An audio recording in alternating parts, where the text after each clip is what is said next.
Kas to ir pieļāvis? Kā tas viss ir iznācis? Ja?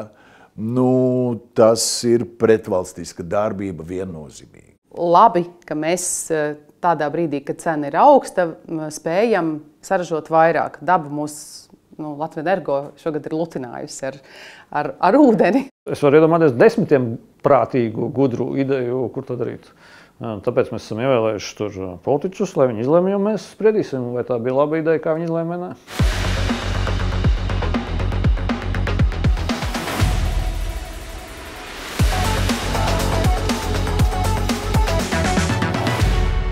Valstī piedarošais uzņēmums Latvenergo pagājušajā gadā nopelnīja 183 miljonus eiro, un tas bija 2,6 reizes vairāk kā vēl pirms gada.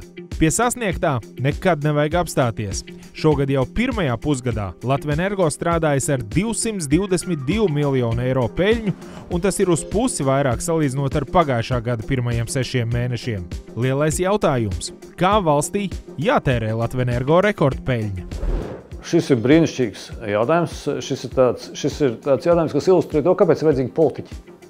Kāpēc ir vajadzīgi īsti politiķi, par ko mēs balsojam vēlēšanās. Tāpēc, ka, lūk, te ir kaut kāda superpeļņa un valsts uzņēmuma, un viņi var darīt to vai šo.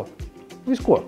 Viņi var ievazīt, budžetā un centrālajām visām sadalīt visām vajadzībām un tā tālāk. Viņi var kaut kur specifiski novirzīt. Viņu var investēt atpakaļ uzņēmumā, viņu var sekt sadalas tarifā. Tieši tā, visplašākās iespējas. Un tāpēc mums ir politiķi, kuri izlemj, kuriem mēs esam deleģējuši iespējas savā vārdā, šo te jautājumu izlemt. Pēc maniem uzskatiem tur vienkārši jādomā, kas tas ir vairāk. Tas ir idiotisms vai tā ir nirgāšanās pa cilvēkiem. Latvenergo peļņa caur saviem tarifiem ir dzemdējusi to šausmīgu monstru, kas saucas inflācija. Ja? Pilnīgi skaidrs, kā energoresursu cenu palielināšana iestuma un izšāva, visas pārējās notikumus, kuru bija. Viens ir iemesli, kādēļ tā peļņa radusies, un otrs, kā tad mēs izmantojam to peļņu. Jo gal galā peļņa ir valsts kapitāla sabiedrībai, tā ir mūsu nauda, un mēs ar to varam rīkoties un izdarīt labas lietas. Tad tie iemesli, kādēļ Latvenergo šobrīd ir rekorda peļņa, ir 2. Viens ir labs, un tas labais ir tāds, ka patiešām ir bijis ļoti izdevīgs gads, tādā ziņā, ka daba ir lutinājusi Latvenergo. Ūdens pieplūdums Daugavā ir bijis daudz lielāks nekā iepriekšējā gadā. Šī gada pirmajā pusgadā, īpaši pirmajā ceturksnī, kas ir ļāvis daudz vairāk ražot elektrību. Ražot, man šķiet, Daugavas Hess pusgadu laikā par 44% vairāk nekā iepriekšējā periodā spēja saražot. Un, ja tu vari saražot vairāk, tu vari arī pārdot vairāk. Labi, ka liela daļa klientu ir ārvalstīs, tu vari arī nopelnīt vairāk. Tas ir labi. Otrs iemesls, kādēļ peļņa ir lielāka, tādēļ, ka cena joprojām ir liela reģionā. Pēc Ukrainas krīzes ar Krievijas resursu ierobežošanu cena kopumā Eiropā un īpaši šajā reģionā ir milzīgi pieaugusi. Tad, protams, enerģētikas kompānija, arī ražotājs, nopelna vairāk. Pagājušais gads bija ar peļņu tāpēc, ka bija konservatīva prognoze. Jā, ka viņi domā un stāstīja, paši sev mums stāstīja, ka būs vēl sūdīgāk. Jā, līdz ar to viņi ielika to rezervē un viņi to dabūjuši. Un šis gads sākās ar to, ka bija vairāk lietu vasarā, jau līdz ar to Hess nostrādāja. Tur, kur mums ir vislētākā elektroenerģija. Ja? Un arī tā rezerve plus, ja vēl paveicās ar laika apstākļiem, tad tā peļņa šogad ir vēl lielāka. Man patika ideja par to, ka Latvenergo varētu būt enerģijas sponsors peldbaseiniem un hokeja halēm, kas ir galvenā pozīcija un tā tālāk, ņemot vērā, ka mums ir milzīgas problēmas peldēt mācību un noslīkušo. Mēs esam pirmā vietā atkal Eiropā tur noslīkušo skaita ziņā, kas pilnīgs absurds. Ja? Bet no acīm redzot, mēs nemākam peldēt, bērni nemāk peldēt, acīm redzot, varbūt viņus vajag mācīt peldēt. Kāpēc bērni nemāk peldēt un tā tālāk? Baseini mums ir. Baseini mums ir sabūvēti vispār principā diezgan un tā tālāk, bet vienkārši pie šīm enerģijas cenām. Tas tā, varbūt Latvijas Energo varētu, piemēram. Bet tādu ideju varbūt desmitiem un desmitiem. Tas ir ministru jautājums. Tas, lūk, ir klasisks ministru jautājums. Atnākt un paskaidrot. Rekord mums ir tāda un tāda peļņa, mēs ar to darīsim to un to, tāpēc un tāpēc. Bet galvenais šeit nav tas. Galvenais energetikas tarifiem ir sabilansēt un uzturēt normālu pašizmaksu valsts ekonomikai. Ja? Tā ietekme ir daudz lielāka. Ja mēs paskaitīsim, ekonomisti varbūt paskaitīsim, ja, dēļ tiem 200 miljardiem, ja, ko dabūja, kas saka, Latvijas Energo dabūja valdība, ja, cik mēs zaudējām, ja, palielinot cenas, zaudējot eksporta tirgus, ja, un tā tālāk un tā tālāk. Es domāju, ka tur mēs aiziesim līdz miljārdiem, ja, tā ņemot kopējo grozu, patēriņu grozu, kas saka, valstī un paņemot šito te inflāciju, kura bija mums pagājušajā gadā 17,3% un tā tālāk, es domāju, tie cipari nebūs salīdzināmi.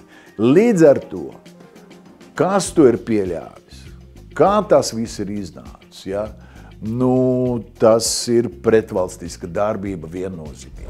Man šķiet, ir divi virzieni, kuros vajag to peļņu izmantot. Viens, lai atvieglotu maksājumus tiem sabiedrības locekļiem, kas nespēja to izdarīt, tā sauktie aizsargātie lietotāji, maznodrošināti, daudzbērņu ģimenes, invalīdi, pensionāri, tiem, kam iet grūtāk. Īpaši šobrīd mēs redzam sadalas tīklu, tarifi ir pieauguši, cilvēki neapmierināti. Tad, ja tev ir nauda, tu vari šādus jautājumus risināt, mērķēti atbalstot tos, kam tas ir visvairāk vajadzīgs. Mērķēti atbalstot kādas uzņēmēju darbības formas, lai tavu uzņēmēju spētu būt konkurētspējīgāki. Tas ir viens. Otrs. Latvijas Energo un Elektrum kopumā ir stipri lēni bijuši zaļas enerģijas ražošanas projektu attīstībā. Mēs esam zaļi, mums ūdens ir zaļš, protams, bet ja mēs domājam par saules un vēja enerģijas ražošanu, tad, kad bija ekonomikas ministri, tas ir 14. 15. gads, kad Latvijas Energo bija pārkapitalizēts uzņēmums, kad Latvijas Energo bija nauda, kur vajadzēja ieguldīt, jo citādi, ja tev ir nauda un tu to neieguldi, tu zaudē vērtību, tad es jau ierosināju viņiem domāt un piedāvāt vēja parku un citas šādas iniciatīvas ar domu, ka tev ir jādažādo savas ražošanas portfels, tev ir jāgatavojas rītdienai. Un viņu atbilde dažkārt bija tāda augstprātīga, ka mums tas īsti nav vajadzīgs, jo mums taču ūdens tek. Tad mēs redzam, kā tas ir, kad tu neesi tās ragaviņas vasarā uztaisījis, tad ziemā tev nav ar ko braukt.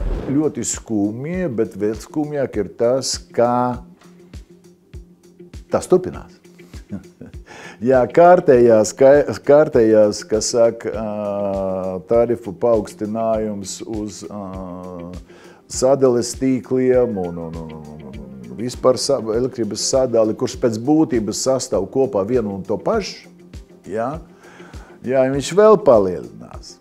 Pēc būtības, energoresursu cena, viņi jau normāli sastāv no divām daļām, gan no tiem sadales tīkliem, augstsprieguma tīkliem un elektrības cenas, kā tādas, un pilnīgi vienalga, teiksim, kas no tām komponentiem iekšā palielinās. Energoresursu cena palielinās, kā tāda. Pavisam jocīgi izskatās situācija, ka tas, kas priekš cilvēka ir, kas saka, vienā paketē, kā energoresurs, viens paceļ tarifus, tāpēc, ka palielināt, no kurienes nesaprot, tikai no algām var palielināties, teiksim, izdevumi uz tīklu uzturēšanu, Otrs dalībnieks no tā paša rēķina dala peļņu, Nu, vai tā ir nirgāšanās par mums? Jā. Daba mūs Latvijas Energo šogad ir lutinājusi ar ūdeni un iespēju saražot vairāk un pārdot, tad, kad cena ir laba. Tur nav nekas nav nekas speļams, tas ir labi. Jautājums ir par to, ka, protams, ja kopumā cena ir liela, tad arī mūsu patērētājiem tā ir liela. Valsts kapitāla sabiedrība ir iegūst peļņu, tad prātīgi ir to peļņu arī daļēji novirzīt atpakaļ to patērētāju dzīves atvieglošanai, kas tos rēķinus nevar samaksāt, ja? Vai kur ir prātīgi dot kādu īpašu atbalstu, piemēram, komersantiem, lai viņus padarītu konkurētspējīgākus. Visas inflācijas problēmas sākās no Covid. Kāpēc? Tāpēc, ka bija saņemtas kompensācijas. Ja? Pareizi, ka saņemt. Viss ir kāds, bet tikko nauda tiek saņemta situācija, ka pretī nav ne pakalpojums, ne prece, viņa tieši iedarbos uz inflācijas paaugstinājumu. Ja?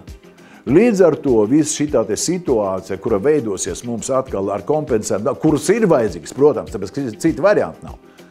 Cita lieta, ka nevajadzētu tarifus tādus taisīt, ja? Tad nebūtu vajadzības kompensācijā, ja? Un tas ir daudz izdevīgāk. Bet valdība dabūna budžetu, ar ko viņa rīkojās. Galvenais, valdība dabūna, kā to pateikt, cieņu par to, ka viņa par kādu ir rūpējusies. Ja? Respektīvi, apzogot no vienas puses, ja, visus pamazām, ja, ceļot tarifus. Tas pats valsts uzņēmums to dara, nevis cits. Ja? Gala rezultātā viņa pēc tam pārvēršas par to, kurš ir glābējs cilvēkiem. Ja? Tā kā Čārli Čaplina filma. Ja? Stiklotais bija. Ja? Viņam bija puika draugs, ja? Kurš ar akmeņiem sita logus, ja? Un pēc tam gāja stiklinieks un glāba cilvēku. Ja? Nu, aptuveni tā mēs šodien rīkojam.